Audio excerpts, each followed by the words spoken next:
The title of this podcast is You Can Make Your Inner World Any Way You Want It to Be. That to me is incredibly comforting. It's so comforting. While that's true, what is also true is you don't get to make the outside world any way you want it to be, but the former you do. And that is incredibly comforting to me, which means that I have control over that. And for many years, I didn't. I was at the effect of whatever happened outside of me.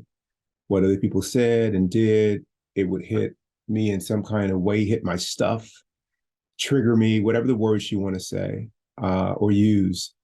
That is what would influence how I felt, how I dealt with life, how I interacted with life. And almost always it was in opposition to the reality of what was at hand.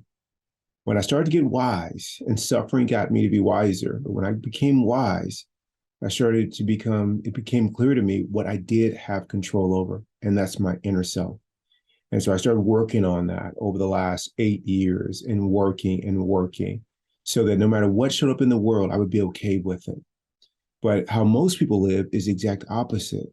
They don't work on controlling their mind and what it says. And when I say controlling your mind, what I really mean is not listening to it.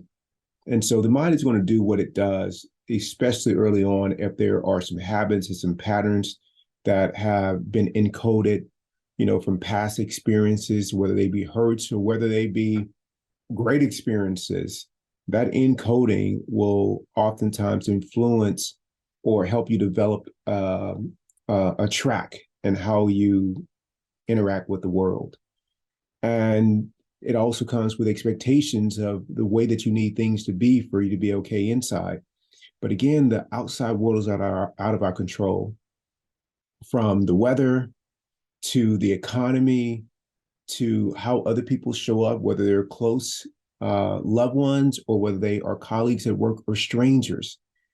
Those are aspects of life that you have absolutely no control over. But most people spend their whole lives as if they have control over those things. And with that comes a lot of suffering.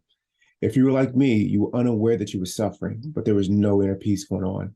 Then once you get a taste of the inner peace, especially after you've worked on yourself so that those things don't bother you and you're not listening to your mind or at the effect of it, that when your mind pipes up, you just kind of lean back and then the mind will settle down as long as you don't listen to it. And so I began not listening to my mind. And with that, something magical happened. I began to have my inner world be exactly like I wanted it to be, which is peaceful, full of joy, open to new experiences. And when challenges occur, to allow them to be just like they are so I can work on myself and deepen my practice, deepen my consciousness.